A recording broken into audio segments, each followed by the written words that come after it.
ओम मुनित्रयं नमस्कृत्य उक्तिः परिभाव्य च वैयाकरणसिद्धान्तकौमुदीयं विरच्यते। सर्वेभ्यः श्रोतृभ्यः नमः। अस्माभिः गतपाठे यत् पठितं तद् एकवारं स्मरामः। वयं वैयाकरणसिद्धान्तकौमुदी इत्याख्यस्य ग्रन्थस्य तत्र अजन्तस्त्रीलिङ्गप्रकरणं पठन्तः स्मः। प्रकरणस्य अस्माकं क्रमे तत्र नवमः पाठः गतपाठः प्रवृत्तः। अस्मिन् नवमे पाठे तत्र वयं सर्वादौ ङितिह्रस्वश्च इत्यस्य सूत्रार्थं ज्ञातवन्तः। तत्र इङ् स्थानौ स्त्रीशब्दभिन्नौ नित्यस्त्रीलिङ्गौ ईदुतौ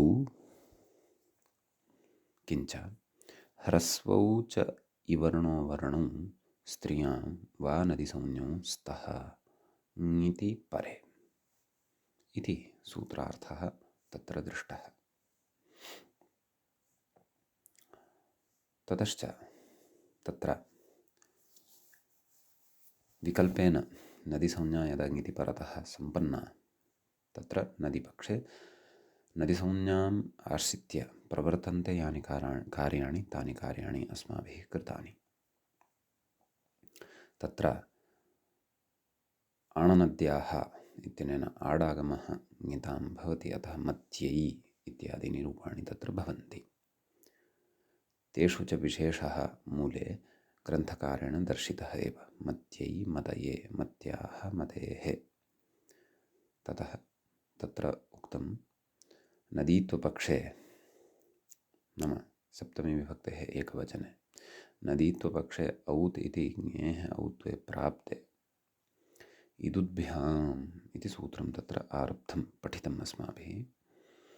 नदीसंज्ञकाभ्यां तत्र उक्तं सूत्रार्थः उक्तः नदीसंज्ञकाभ्याम् इदुद्भ्यां परस्य ङेः आं स्यात् इति तस्य अर्थः दृष्टः। ततः तत्र पक्षे नाम यस्मिन् पक्षे नदीसंज्ञा न भवति तस्मिन् पक्षे घिसंज्ञा भवति, अतः अच्च घेः इत्यनेन तत्र ङि इत्यस्य स्थाने औ अपि च इ इत्यस्य स्थाने अ इति भवति, मतौ इति रूपं हरौ इति वत् सिद्ध्यति।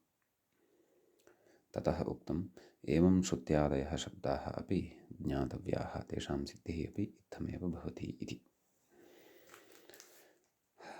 इकारान्तशब्दानां तदनन्तरं त्रि इति संख्यावाचकः इकारान्तः यः शब्दः तस्य शब्दस्य विशेषः अस्माभिः दृष्टः।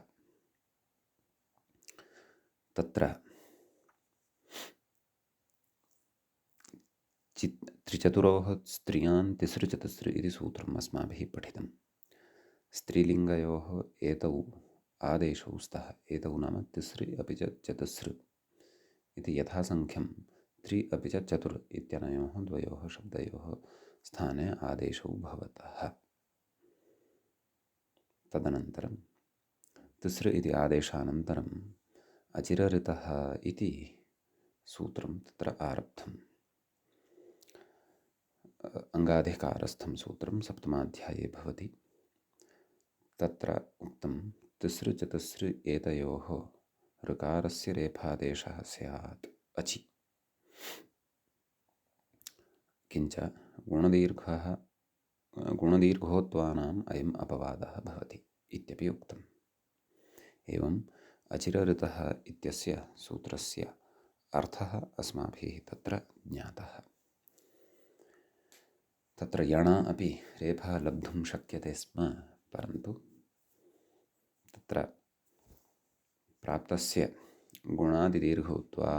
प्राप्तानां गुणादिदीर्घोत्वानां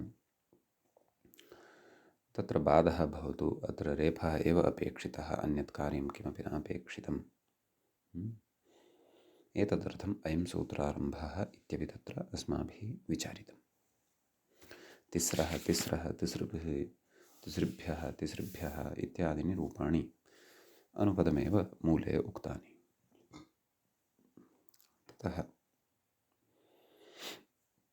आमि विशेषः उक्तः यत् नुमचिरदृजुर्भावेभ्यो नुट्पूर्वप्रतिषेधेन इति नुट् भवति। तिसृ नाम् इत्यस्यां स्थितौ तत्र नामि इत्यनेन दीर्घः सम्प्राप्तो भवति, परन्तु न तिसृ चतुसृ इत्यनेन सूत्रेण तत्र नामि परतः तिसृशब्दस्य चतुसृशब्दस्य च दीर्घः न भवति। आदेशभूतः अयं शब्दः यः लब्धः भवति तिसृ अपि च चतुसृ।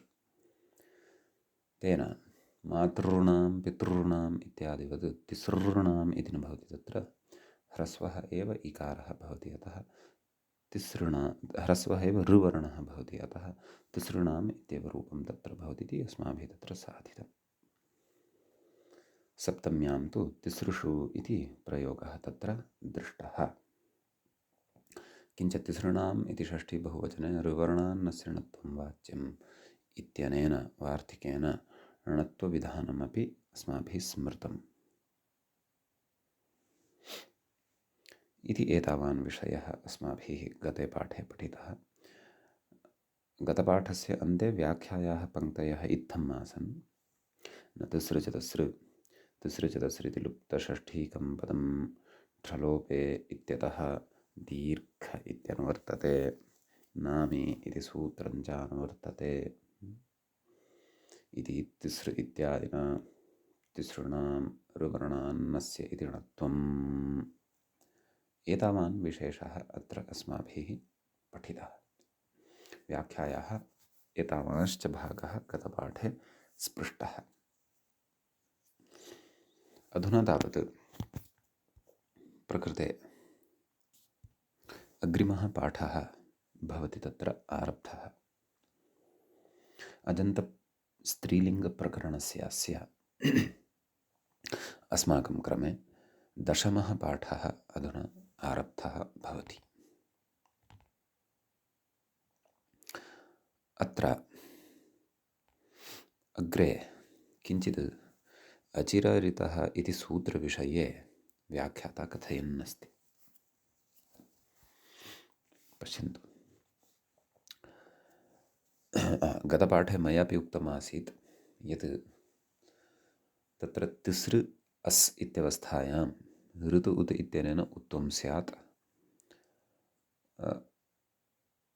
तत्र स च तच्च उत्वं रपरसत् प्रवर्तेत मातुः पितुः इतिवत्। तत्र तिसुः इति रूपं स्यात्। वस्तुतः तथा तु नास्ति, तत्र तु ऋतुत् इत्यस्य सूत्रस्य प्रवृत्तिरेव नास्ति।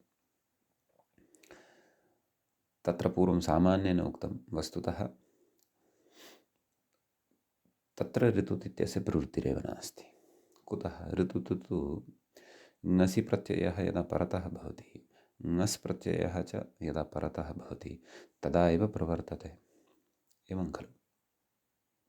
यदि ङसि परतः नास्ति, ङस् परतः नास्ति, तदा तु न खलु प्रवर्तते। आम्, ङस् इत्यत्र यथा अस् अवशिष्यते तथा प्रथमा बहुवचने द्वितीया बहुवचने अस् इति अवश्यम् अवशिष्यते, परन्तु सः अस् न ङसि न च ङस्। ङसि इति प्रथमाविभक्तेः एकवचनस्य विषयः भवति।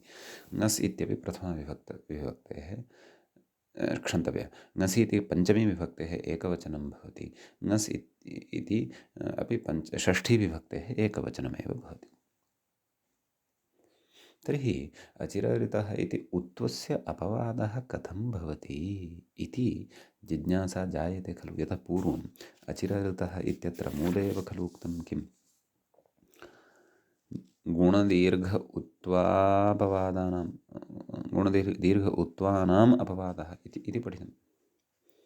प्रथमा बहुवचने तत्र गुणः प्राप्नोति स्म ऋतोङि सर्वनामस्थानयोः, तस्य निषेधः कृतः। द्वितीया बहुवचने पूर्वसवर्णदीर्घः प्राप्नोति स्म, तस्य तं प्रबाध्य अत्र रेफः प्रवृत्तः। प्रथमा बहुवचने गुणस्य निषेधः न, परन्तु तस्य बाधः कृतः, तं प्रबाध्य अत्र रत्वं प्रवृत्तं, परन्तु उत्वस्य कथम् अचिरऋतः इति अपवादः भवति। यतोहि ऋतुः इत्यनेन यद् उत्वं विधीयते तदुत्वं तु एकवचनस्य विषयः भवति। त्रिशब्दस्तु नित्यबहुवचनान्तः। अतः उत्वम् अत्र कथं प्रबाध्य अचिरऋतः इति प्रवर्तते इति वचनं कथं युज्यते तत्र व्याख्याता कथयन् अस्ति। पश्यन्तु, ननु अचिरऋतः अर्थात् अचिर इति लाघवेन कथयन् अस्ति सः तु, इति रत्वं ऋतु उत् इति उत्वस्य कथमपवादः स्यात्। उत्वस्य ङसिङसोः एव प्राप्तेः, ऋतुः इत्यस्य निमित्तं वर्तते, परतः ङसि स्यात् अथवा न स्यात्। कथयति, त्रिचतुर्शब्दयोश्च नित्यबहुवचनान्तत्वेन, एतत् शब्दद्वयं तु नित्यबहुवचनान्ततया प्रयुज्यते। ङसि ङसोः अभावात्, नाम ङसि प्रत्ययः अथवा ङस् प्रत्ययः एव परतः न भवति तर्हि उत्वमेव न प्राप्नोति। उत्वं न प्राप्नोति तर्हि तत्र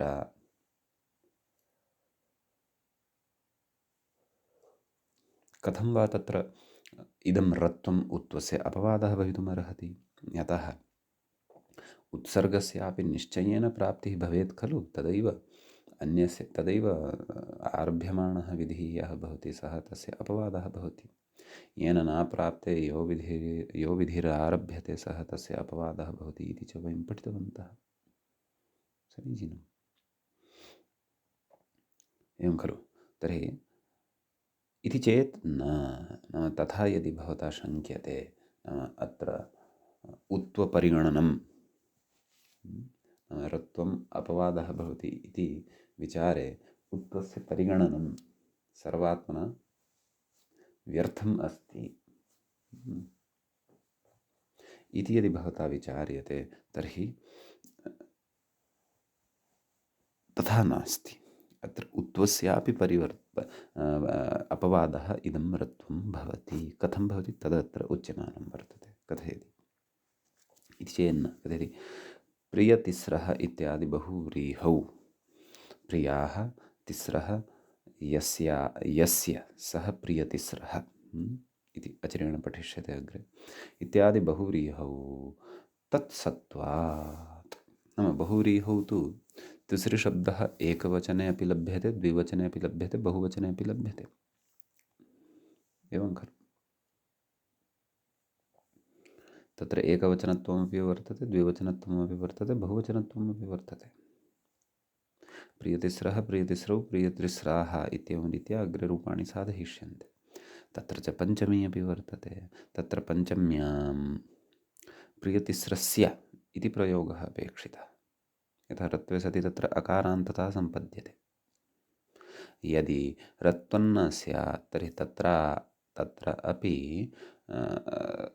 नाम ङसि प्रत्यये परतः ङस् प्रत्यये च परतः ऋतुत् इत्यनेन उत्वं प्रवर्तेत। प्रियतिसुः इति अनिष्टं रूपं स्यात्, अपेक्षितं तु प्रियतिस्रः इति। समीचीनं, कथयति, तच्चानुपदमेव वक्ष्यते। न तद्विषये वयम् अनुपदमेव अग्रे अचिरेण वदिष्यामः। तत्र इतोपि विषयः स्फुटीभविष्यति। अतः न सुतराम् अत्र शङ्कनीयं यत् तत्र गुणदीर्घोत्वानाम् अपवादः इति वचने तत्र नाम अचिरऋतः इत्यस्य अपवादत्वेन परिगणने उत्वस्यापि अयम् अपवादः भवति इति असाधुः अथवा इति असङ्गतं, सिद्धान्तविरुद्धम् इत्यादि न सुतरां चिन्तनीयं। तद् अतीव विचिन्त्य ग्रन्थकारेण उक्तं वर्तते। तत्र भाविप्रयोगम् अपि मनसि निधाय ऋतुः इत्यत्र सिद्धान्तः उक्तः वर्तते इति अयं कश्चन विचारः अचिरऋतः इति सूत्रसम्बद्धः मध्ये तत्र नाम न तिसृ चतुसृ इति सूत्रस्य कथनात् परं तत्र व्याख्यात्रा उक्तः। यद्यपि मूले अयं विचारः न, मूले अग्रे अस्य विचारस्य अपेक्षा भविष्यति, तथापि व्याख्यात्रा अस्माकं स्फुटतया बोधाय इदम् अत्र उक्तम्। समीचीनम्। अस्तु, ततः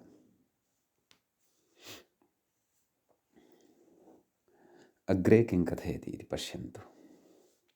ननु इत्यतः कथयति, ननु प्रियाः त्रयः त्रीणि वा यस्याः सा प्रियत्रिः।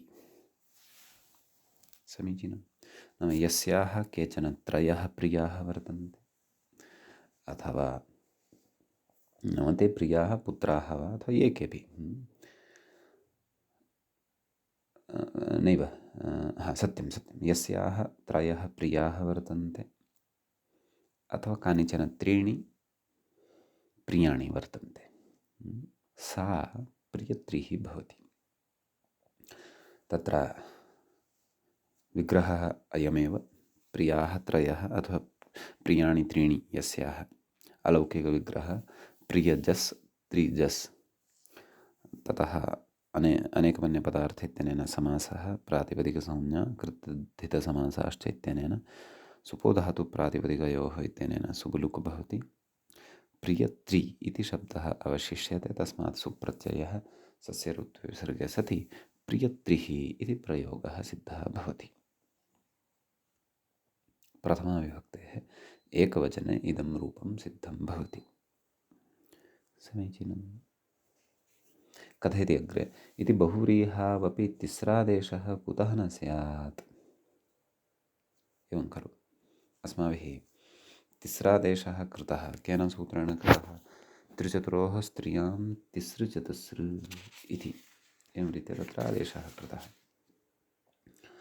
तस्य च निमित्तं भवति विभक्तौ परतः, नाम स्त्रीलिङ्गे विद्यमानस्य त्रिशब्दस्य चतुर् इति शब्दस्य च स्थाने तिसृ इति आदेशः, चतस्र इति च आदेशः भवति।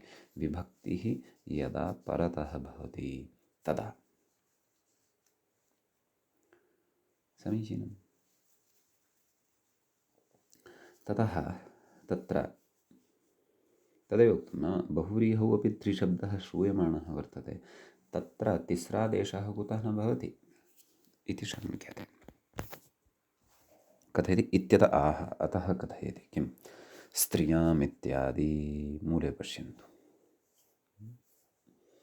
स्त्रियाम् इति त्रिचतुरोः विशेषणात् न इह।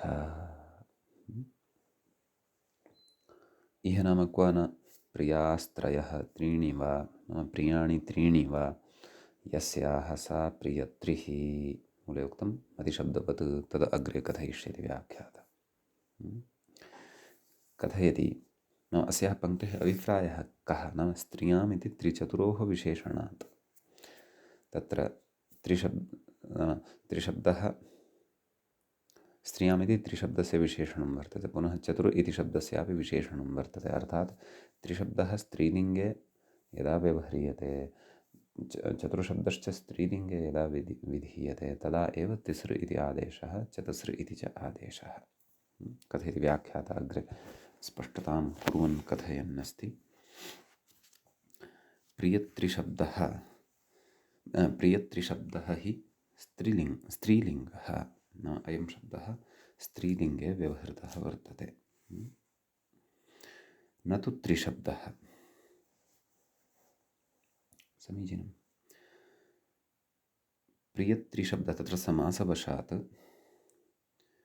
समग्रः प्रियत्रिशब्दः स्त्रीलिङ्गे वर्तते, तत्र विद्यमानः केवलः त्रिशब्दः स्त्रीलिङ्गे नास्ति, किञ्च तस्य तु विग्रहवेलायाम् एकस्मिन् विग्रहे पुल्लिङ्गत्वं वर्तते, अपरस्मिन् शब्दे नपुंसकलिङ्गत्वं वर्तते। एवं खलु, यतोहि प्रियाः त्रयः इत्येवं विग्रहः कृतः, तत्र त्रयः इति पुल्लिङ्गे वर्तते। प्रियाणि त्रीणि, तत्र त्रीणि इति तत्र त्रिशब्दः एव संख्यावाचकः, परन्तु नपुंसकलिङ्गे वर्तते। एवं खलु? अतः अस्मिन् प्रियत्री इति बहुव्रीहिपदे एकमेव त्रि इति शब्दं यदि आदाय चिन्तयामः तर्हि त्रिशब्दः यः वर्तते सः तु तत्र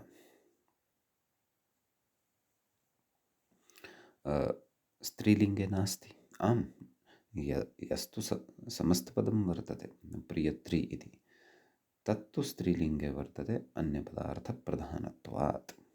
बहुव्रीहौ अन्यः पदार्थः यः भवति सः गृह्यते, तस्य प्राधान्यं भवति। समीचीनं। कथयति स्त्रियामिति त्रिचतुरोर्विशेषणं, स्त्रियामिति विशेषणं त्रिशब्दस्य चतुर्शब्दस्य च भवति। न तु तदन्तयोः, तदन्तयोः अपि स्त्रियामिति विशेषणं स्यात् इति तत्र नास्ति। कुतः? तत्र उच्यते प्रमाणाभावात्, तत्र प्रमाणं नास्ति। एवं खलु? तर्हि तत्र उच्यते न च आङ्गत्वात् तदन्तलाभः इति वाच्यं, यतः सप्तमाध्यायस्य द्वितीयपादे वर्तते इदं सूत्रं। किं? त्रिचतुरोः स्त्रियां तिसृचतस्र इति। एवं किल? तर्हि तत्र पदाङ्गाधिकारे तस्य च तदन्तस्य च इति परिभाषायाः उपस्थित्या त्रिशब्दः यः वर्तते तदन्तस्यापि ग्रहणं कर्तव्यं खलु तिस्रादेशाय। कथयति तथा न वक्तव्यं, तथापि न वक्तव्यं। नाम आङ्गत्वात् तदन्तलाभः अत्र भवति।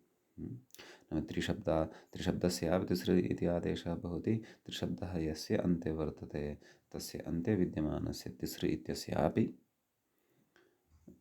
त्रि इत्यस्यापि तिसृ इति आदेशः भवितुमर्हति इति अपि न वक्तव्यं। कुतः? कथयति एवमपि त्रिचतुरोः एव प्रत्यक्षश्रुतत्वेन, यौ तत्र प्रत्यक्षतया श्रुतौ वर्तेते सूत्रे, कौ? त्रिशब्दः चतुर् इति च शब्दः, तयोः एव प्रत्यक्षश्रुतत्वेन स्त्रियाम् इत्यस्य तद्विशेषणतायाः एव उचितत्वादिति भावः। नाम तत्र साक्षात् श्रवणं त्रि अपि च चतुर् इत्यनयोः कृतं वर्तते। समीचीनम्। अपि च तयोः कृते एव स्त्रियामिति विशेषणं तत्र प्रदत्तं वर्तते। तद्विशेषणबलात् प्रकृते तत्र तदन्तता न ग्राह्या, केवलः त्रिशब्दः एव तत्र यः भवति स्त्रियां, तस्य स्थाने एव तिसृ इति आदेशः वक्तव्यः इति अभिप्रायः। आङ्गत्वादपि पदाङ्गाधिकारे तस्य च तदन्तस्य च इत्यत्र विशेषतया विशेषणदानेन तत्र तदन्तस्य तिसृ इति आदेशः न भवति इति भावः। तर्हि तत्र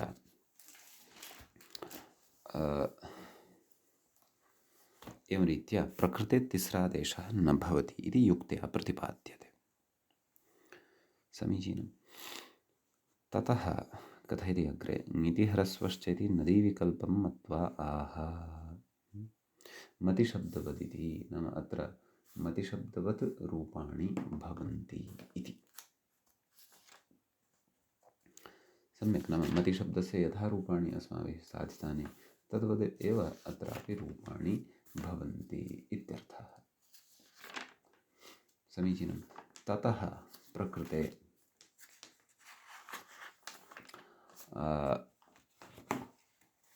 कथं? नाम तदेव प्रियत्रिः प्रियत्री प्रियत्रयः, मतिः मती मतयः इतिवत् रूपाणि। सम्यक्।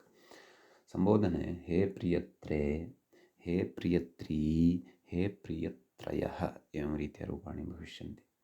द्वितीयायां प्रियत्रिं प्रियत्री प्रियत्रीः, तृतीयायां प्रियत्र्या प्रियत्रिभ्यां प्रियत्रिभिः। एवं खलु? तदेव व्याख्याता कथयति ङितिह्रस्वश्चेति नदीत्वविकल्पं मत्वा आह मतिशब्दवदिति। एवञ्च तत्र चतुर्थी विभक्तेः आरभ्य, नाम तत्र चतुर्थ्यां पञ्चम्यां षष्ठ्यां सप्तम्यां च ङित् प्रत्ययाः लभ्यन्ते। तेषु परेषु विकल्पे नदीसंज्ञायाः विकल्पः वर्तते। अतः पक्षे घी-संज्ञा भवति। अतः नदी घी संज्ञाश्रितं कार्यं तत्र तत्तत् पक्षे भविष्यति। यथा मतिशब्दे पठितं तर्हि तत्र प्रियत्र्यै प्रियत्रये इति रूपद्वयं चतुर्थी एकवचने। ततः प्रियत्रिभ्यां प्रियत्रिभ्यः पञ्चम्यां प्रियत्र्याः प्रियत्रेः इति रूपद्वयं। ततः प्रियत्रिभ्यां प्रियत्रिभ्यः षष्ठी विभक्तेः एकवचने अपि पञ्चमी एकवचनवत् रूपद्वयं प्रियत्र्याः प्रियत्रेः। द्विवचने ओसि प्रियत्र्योः इति रूपं भवति। षष्ठ्याः बहुवचने तु कञ्चन विशेषं कथयन्नस्ति अत्र ग्रन्थकारः। किं कथयति चेत् आमित्विति मूले पश्यन्तु। आमि तु प्रियत्रयाणाम् इति विशेषः कथयति। षष्ठी बहुवचने त्रयस्त्रयः इति त्रयादेशस्य आङ्गत्वेन तदन्ते अपि प्रवृत्तेरिति भावः। त्रयस्त्रयः इति अङ्गाधिकारसूत्रं पठितं वर्तते। अतः तदन्ते अपि प्रवृत्तिः भविष्यति। समीचीनं। परन्तु तत्र नाम त्रयस्त्रयः इत्यत्र विशेषेण तथा नोक्तं। नाम सूत्रे एव तत्र विशेषेण त्रिशब्दस्य कृते पुल्लिङ्गः अथवा अयं स्त्रीलिङ्गः इत्येवं रीत्या तत्र निर्देशः न कृतः वर्तते। समीचीनम्। अतः तत्र अङ्गाधिकारे इदं सूत्रं भवति इति कृत्वा तत्र नाम आङ्गत्वेन तदन्तेपि तस्य प्रवृत्तिः भवति इति तत्र उक्तं। समीचीनं। तत्र इत्थमेव सूत्रार्थः क्रियते। त्रिशब्दस्य त्रयादेशः स्यात् आमि तावदेव। तत्र एवं नोक्तं यत् पुल्लिङ्गे एव अथवा स्त्रीलिङ्गे एव नपुंसकलिङ्गे एव यथा अत्र त्रिचतुरोः स्त्रियां तिसृचतुस्र इत्यत्र तु साक्षात् स्त्रियाम् इत्येव विशेषणं तत्र प्रदत्तं वर्तते। अतः तद्विशेषणदानेन तत्र आङ्गत्वादपि तदन्तविधेः न भवति। परन्तु त्रयस्त्रयः इत्यत्र तु भवत्येव। एवं खलु। तदन्तेपि प्रवृत्तेरिति भावः। अतः तत्र तदेव प्रियत्रय तदनन्तरं परतः आं भवति, तस्य नुडागमः भवति। ह्रस्वनद्यापो नुड् इत्यनेन प्रियत्रयनां तदनन्तरं नाम इत्यनेन दीर्घः भवति। प्रियत्रयाणां तदनन्तरं नकारस्य णत्वं भवति। प्रियत्रयाणाम् इति रूपं तत्र सिद्धं भवति। समीचीनम्। ततः तत्र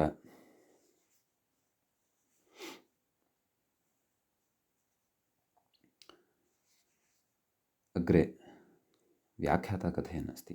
एवञ्च स्त्रियाम् इत्यस्य त्रिचतुरन्ताङ्गाविशेषणत्वे प्रियत्रिशब्दे एवं खलु पुंनपुंसकलिङ्गत्रिशब्दगर्भबहुव्रीहौ अतिव्याप्तिः स्यात् इति त्रिचतुरोः एव स्त्रियाम् इति विशेषणम् इति स्थितम्। समीचीनं। त्रिचतुरोः स्त्रियां तिसृचतुस्र इत्यत्र अयं विचारः तत्र नाम सम्यक्तया अत्रैव स्पष्टीकर्तव्यः। स्त्रियाम् इत्यस्य त्रिचतुरन्ताङ्गविशेषणत्वे नाम यदि स्त्रियाम् इति त्रिशब्दान्तः त्रिशब्दान्तं यदङ्गं वर्तते, चतुर्शब्दान्तं च यद् अङ्गं वर्तते, तस्य विशेषणत्वे सति प्रियत्रिशब्दे पुंनपुंसकलिङ्गत्रिशब्दगर्भबहुव्रीहौ नाम अत्र प्रियत्रि इति शब्दे त्रिशब्दः पुल्लिङ्गे अपि वर्तते, नपुंसकलिङ्गे अपि वर्तते। प्रियाः त्रयः यस्याः इति विग्रहं यदि कुर्मः तर्हि त्रयः इति तत्र कस्मिन् लिङ्गे श्रूयते? पुल्लिङ्गे। प्रियाणि त्रियाणि यस्याः इत्येवं रीत्या यदि विग्रहं कुर्मः तर्हि तत्र त्रिशब्दः कस्मिन् लिङ्गे श्रूयते इति चेत् नपुंसकलिङ्गे। तर्हि बहुव्रीहेः गर्भे अत्र त्रिशब्दः पुल्लिङ्गे अपि वर्तते, नपुंसकलिङ्गे अपि वर्तते। तर्हि किं स्यात्? अतिव्याप्तिः स्यात्। नाम लक्षणस्य अतिव्याप्तिः। लक्षणं किं? त्रिचतुरोः स्त्रियां तिसृचतुस्रु। कदा स्यात् अतिव्याप्तिः?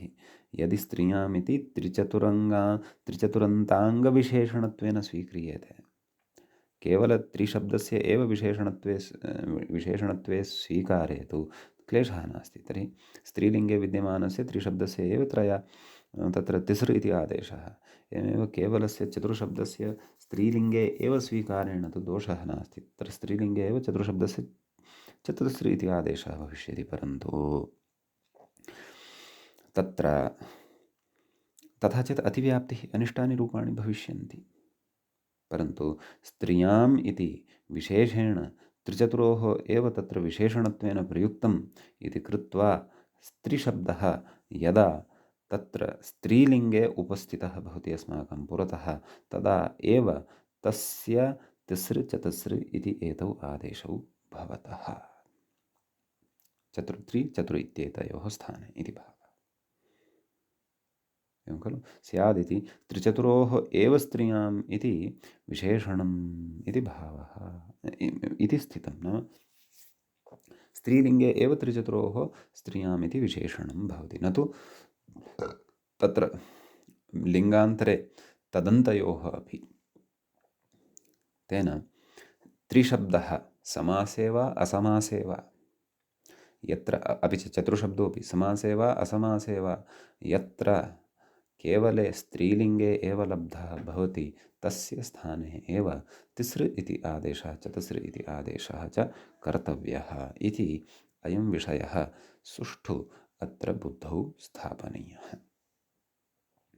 अत्र अग्रे अस्य सिद्धान्तस्य इतोपि अत्र विनियोगः अस्ति। अतः अग्रिमविचारस्य पठनात् परम् अत्र इतोपि स्पष्टता अस्माकं भविष्यति। समीचीनम्। तर्हि तत्र सप्तमी विभक्तेः एकवचने अपि रूपद्वयं भवति। प्रियत्र्याम् इति अपि च प्रियत्रौ इति मत्यां मतौ इतिवत्। द्विवचने प्रियत्र्योः, बहुवचने प्रियत्रिषु इति रूपं भवति। सम्यक्। यद्यपि स्त्रीलिङ्गे तदेव, नाम अत्र बहुव्रीहिः वर्तते, समासस्थः अयं विषयः, परन्तु प्रसङ्गवशात् अत्र प्रियत्रिशब्दः स्त्रीलिङ्गे बहुव्रीहौ अपि सम्भवति। तत्र किञ्चित् व्यवस्था भिन्ना अस्ति रूपेषु, तत्र किञ्चित् भेदः वर्तते तिसृ इति शब्दापेक्षया इति सः विशेषः अत्र प्रसङ्गानुरोधेन उक्तः। समीचीनम्। अग्रे पुनः अत्र विशिष्टाः विचाराः केचन वर्तन्ते। तत्र कथयति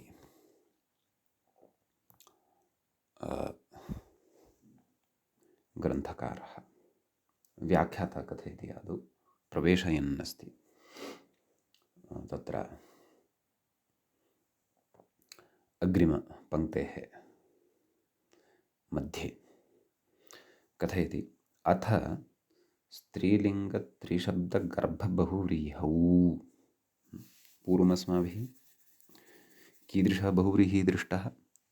यत्र त्रिशब्दः यस्मिन् बहुव्रीहौ, नाम यस्य बहुव्रीहेः गर्भे नाम विग्रहे त्रिशब्दः एकत्र पुल्लिङ्गे आसीत्, एकत्र नपुंसके आसीत्। क्व? प्रियाः त्रयः यस्याः इत्यत्र पुल्लिङ्गे अस्ति त्रिशब्दः, प्रियाणि त्रियाणि यस्य इत्यत्र नपुंसकलिङ्गे वर्तते त्रिशब्दः।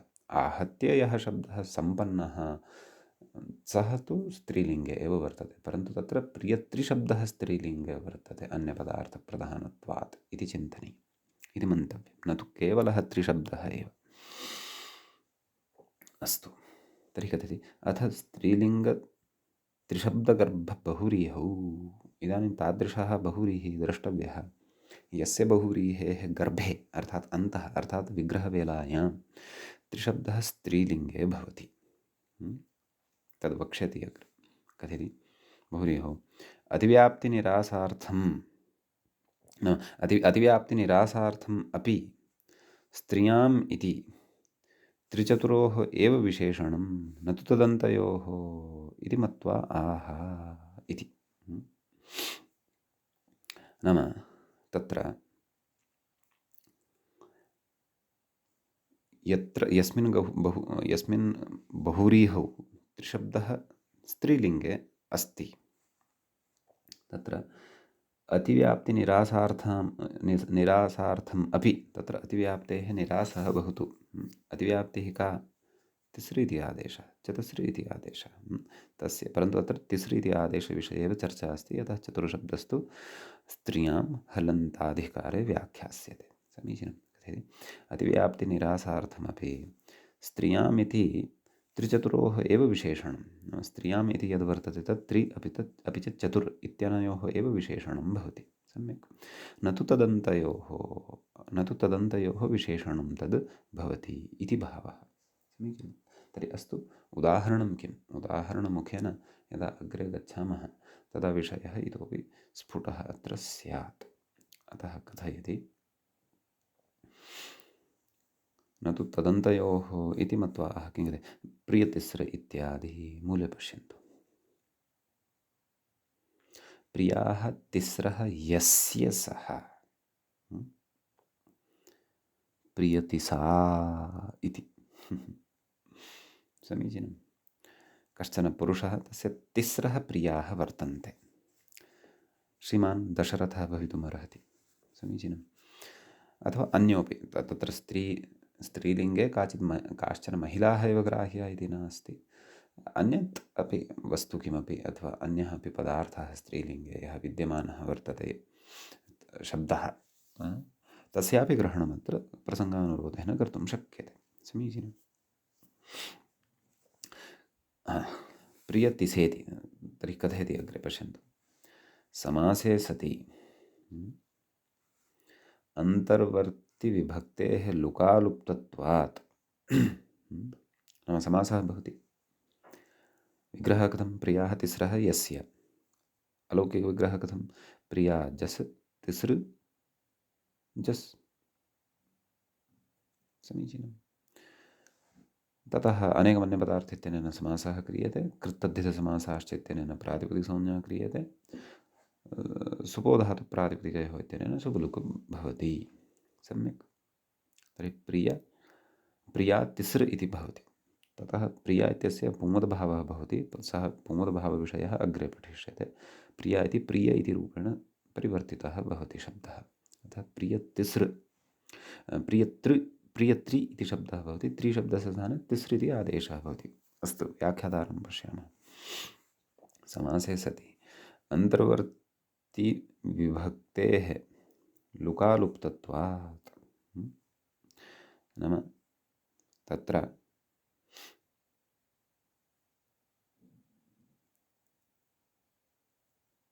कथयति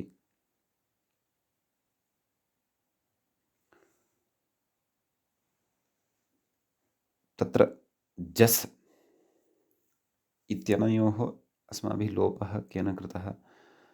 सुबोधातु प्रातिपदिकयोः। तेन लुक् क्रियते।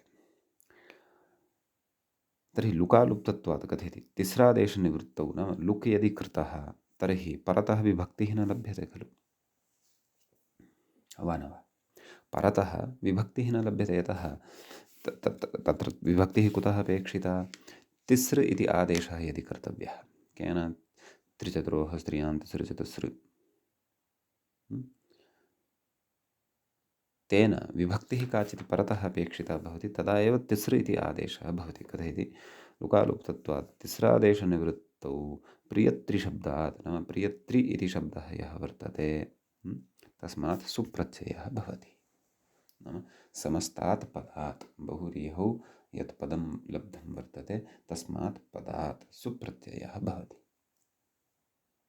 समीचीनम्। अत्र अवधानं कर्तव्यं। अत्र त्रिशब्दः यः वर्तते सः त्रिशब्दः विग्रहवेलायाम् अस्माभिः स्त्रीलिङ्गे श्रुतः। समीचीनम्। अग्रे कथयति, अत्र प्रियत्रिशब्दस्य पुंलिङ्गत्वे अपि त्रिशब्दस्य स्त्रीलिङ्गत्वात् तिस्रादेशः। नाम अत्र प्रियत्रिशब्दः यद्यपि पुल्लिङ्गे निष्पन्नः समस्तशब्दः, परन्तु यः तस्य शब्दस्य एकदेशः वर्तते त्रिशब्दः, तस्य त्रिशब्दस्य स्वातन्त्र्येण सत्तां यदि स्वीकुर्मः तर्हि सः तु स्त्रीलिङ्गे एव अस्ति। तत्र पुल्लिङ्गे कः वर्तते? पुल्लिङ्गे तु प्रियत्रिशब्दः इति समस्तशब्दः वर्तते, न तु तस्य एकदेशः त्रिशब्दः इति। सः तु स्त्रीलिङ्गे एव वर्तते। एवं खलु कथयति, त्रिशब्दस्य स्त्रीलिङ्गत्वात् तिस्रादेशः, अतः सः तु स्त्रीलिङ्गे वर्तते इति कृत्वा अत्र तु त्रिचतुरोः स्त्रियां तिसृचतस्रि इत्यनेन तिस्रादेशः भवितुम् अर्हत्येव, वा न वा? यतोहि तत्र पूर्वं पश्यन्तु, यदा प्रियास्त्रयः त्रीणि वा यस्याः इत्येवं यदा विग्रहः कृतः तदा अयं तिस्रादेशः न प्रवृत्तः। कुतः? तत्र त्रिशब्दः यः वर्तते सः स्त्रीलिङ्गे नास्ति खलु, सः तु एकत्र पुल्लिङ्गे वर्तते, अपरत्र नपुंसकलिङ्गे वर्तते। एवं किल?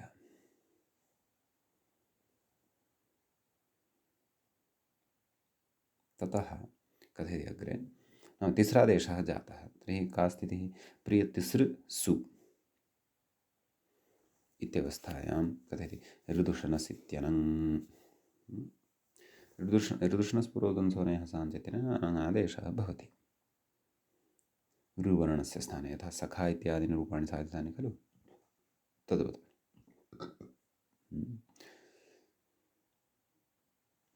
सखा, क्रोष्टा। तर्हि प्रकृते प्रियतिसन् ऋवर्णस्य स्थाने अनङ् भवति, अनङः अन् इति अवशिष्यते। प्रियतिसन् ततश्च सुप्रत्ययः। अग्रे कथयति, सर्वनामस्थाने च सम्बुद्धौ इति दीर्घः, उपधः दीर्घः। प्रियतिसान् स अर्थात् सुप्रत्ययस्य लब्धः स इति। अग्रे कथयति, नलोपः प्रातिपदिकान्तस्य नकारस्य लोपः भवति। प्रिय नाम आदौ हल्ङ्यादिना सोर्लोपः भवति, तदनन्तरं नलोपः प्रातिपदिकान्तस्य नकारस्य लोपः भवति।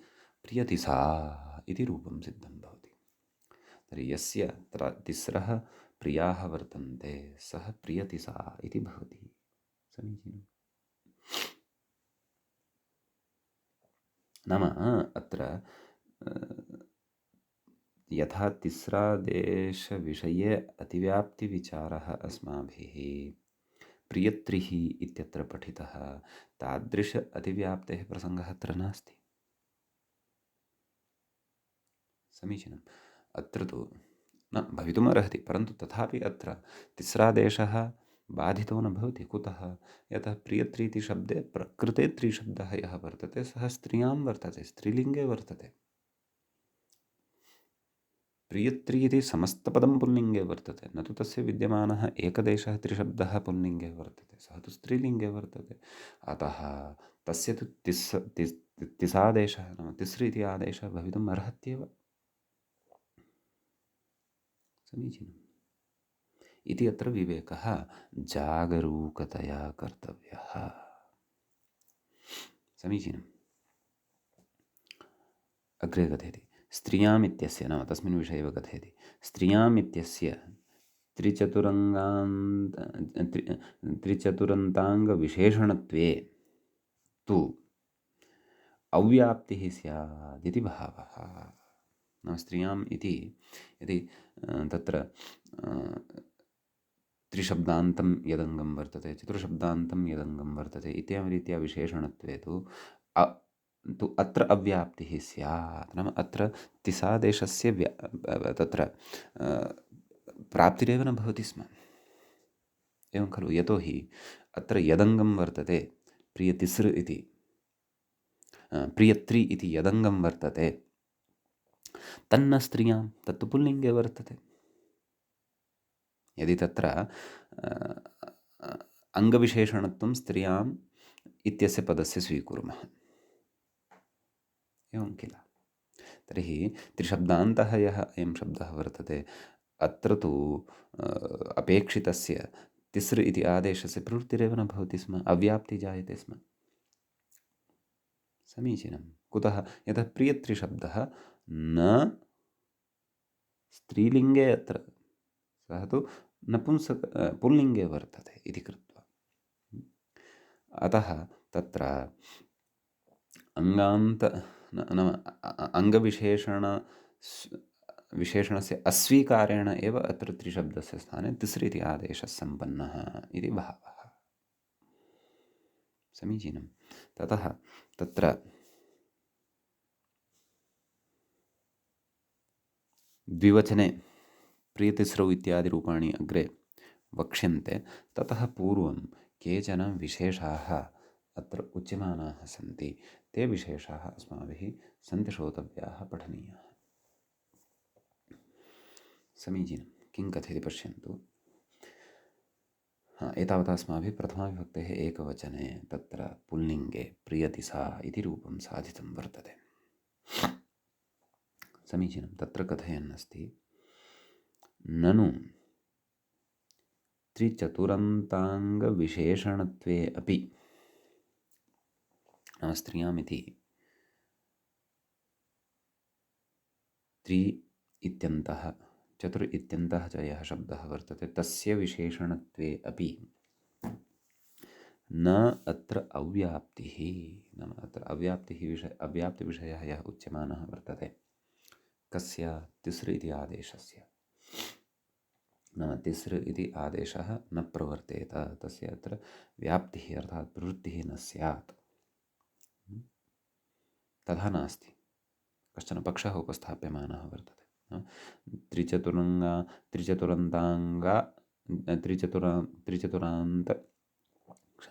त्रिचतुरन्ताङ्गविशेषणत्वे अपि न अत्र अव्याप्तिः। कुतः कथयति?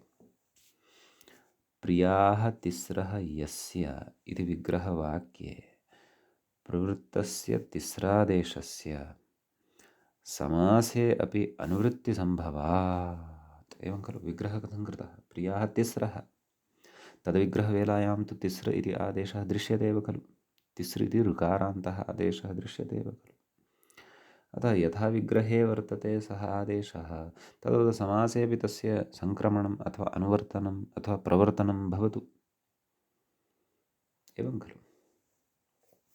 इति चेत् मैवं यदि भवता एवं रीत्या चिन्त्यमानमस्ति अत्र यत् विग्रहवेलायां यः प्रियाः तिस्रः एवं रीत्या विग्रहं कुर्मः खलु, तद्वेलायां तत्र तिसृ इति आदेशः यथा अस्ति तस्य समासे अपि अनुवर्तनं भवतु अथवा प्रवर्तनं भवतु इति यदि भवता चिन्त्यते चेन्मैवं, नाम एवं मा चिन्तनं कुर्याः।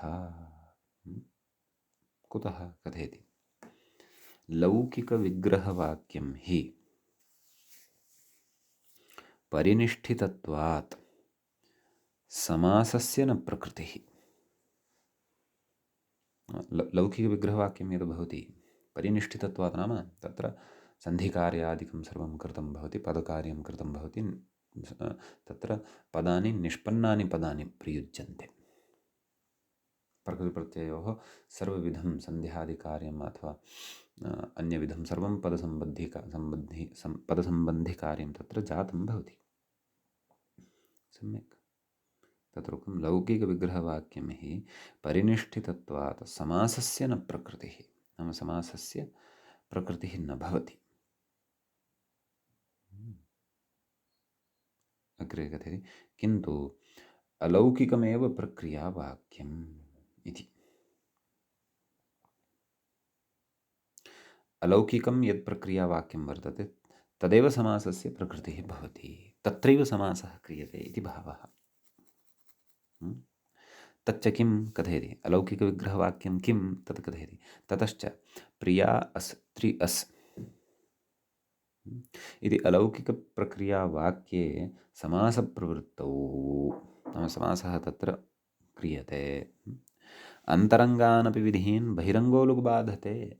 अन्तरङ्गाः सन्ति ये विधयः, तान् बहिरङ्गः लुक् बाधते।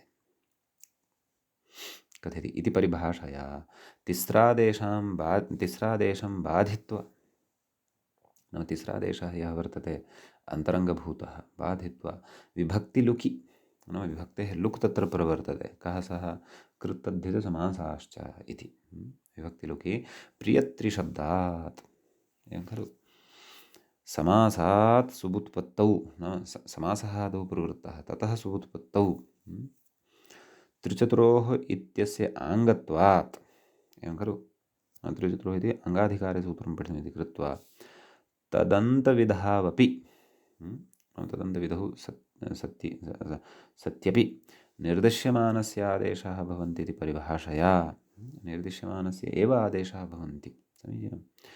त्रिशब्दस्य तिस्रादेशः, समीचीनं।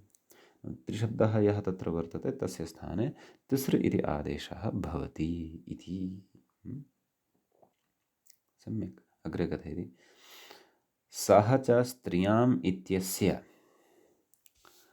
त्रिचतुरन्ताङ्गविशेषणत्वे सति न स्यात्, एवं खलु। नाम यः तिस्र इति आदेशः कृतः वर्तते, अपि च एतत् अन्तरङ्गानपि विधीन् बहिरङ्गो लुक् बाधते इति परिभाषा अग्रेपि पठिष्यते, समासे विशेषेण चर्चयिष्यते। निर्दिश्यमानस्य आदेशाः भवन्ति इति परिभाषा तु तत्र पुल्लिङ्ग अजन्तपुल्लिङ्गप्रकरणे अस्माभिः तत्र पठिता। समीचीनं। कथयति, नाम त्रिचतुरन्ताङ्गविशेषणत्वं यदि स्वीक्रियेत स्त्रियां त्रिचतुरोः स्त्रियां तिसृ इत्यत्र, तर्हि तु न स्यात्। किं न स्यात्? तिसृ इति आदेशः न स्यात्। कुतः? कथयति, प्रियत्रिशब्दस्य पुल्लिङ्गत्वात्। प्रियत्रिशब्दः तदन्तः यः वर्तते, नाम त्रिशब्दान्तः यः वर्तते, सः न स्त्रीलिङ्गे, सः तु पुल्लिङ्गे वर्तते, एवं खलु। कथयति अग्रे, सति चात्र तिस्रादेशे इतोपि कश्चन विचारः अत्र वर्तते। सति चात्र तिस्रादेशे, नाम तिस्रादेशः कृतः, एवं खलु। प्रियतिसृ इति जायते, अपि च प्रिया इत्यस्य प्रिय इति पुंवद्भावेन जातः वर्तते इति मया पूर्वमपि उक्तं। तस्य विषये बहुव्रीहौ विस्तरेण अग्रे पठिष्यते। अस्तु। कथयति, सति चात्र तिस्रादेशे नज्रतश्च इति कप्तु न, नदीसंज्ञकः यः भवति, ऋदन्तश्च यः शब्दः भवति, तस्मात् परतः समासान्तः कप् प्रत्ययः भवति इति अस्माभिः अग्रे पठिष्यते। तथा चेत् तत्र प्रकृते प्रियतिसृक इति शब्दः स्यात्। प्रथमाविभक्तेः एकवचने प्रियतिसृकः, ततः प्रियतिसृकौ प्रियतिसृकाः इत्यादीनि रूपाणि स्युः। तानि तु नापेक्षितानि। प्रियतिस्रौ प्रियतिस्रः इत्यादीन्येव अपेक्षितानि। अतः समासान्तप्रत्ययः अत्र नद्युतश्च इत्यनेन न भवति। कुतः? कथयति, सः हि समासान्तत्वात्, नाम समासान्तः सः प्रत्ययः वर्तते, समासस्य अन्ते प्रवर्तते, अन्ते प्रवृत्तिम् अर्हति। सम्यक्। कथयति, सः हि समासान्तत्वात् समासवत् अलौकिकविग्रहवाक्ये प्रवृत्तिमर्हति। नाम तस्य तु अलौकिकविग्रहवाक्यवेलायामेव प्रवर्तनं भवति। समीचीनं। कथयति, तदानीञ्च उत्तरपदस्य त्रिशब्दस्य ऋदन्तत्वाभावान् न कपु। अलौकिकविग्रहवाक्ये तु उत्तरपदं यद् वर्तते सः न ऋकारान्तः, यतः नद्युतश्च इत्यस्य कृते ऋकारान्तः शब्दाः अपेक्षिताः भवन्ति, एवं खलु। अतः तस्य अलौकिकविग्रहवेलायां तु ऋदन्तत्वमेव नास्ति, तत्र तु इकारान्तत्वं वर्तते। अतः अत्र सः कप् अपि न भवति इति भावः। सम्यक्। अग्रे कथयति, अन्तर्वर्तिविभक्तेः लुकालुप्तत्वेन, नाम तत्र अलौकिकविग्रहवाक्यवेलायां या विभक्तिः श्रूयते तस्याः सुबोधः तु प्रातिपदिकयोः इत्यनेन लुक् खलु क्रियते। कथयति लुकालुप्तत्वेन प्रत्ययलक्षणाभावात् न लुमताङ्गस्य इत्यपि खलु पठितम् अस्माभिः पूर्वं। नाम प्रत्ययलक्षणत्वं तत्र न भवति इति कथयति। प्रत्ययलक्षणाभावात् च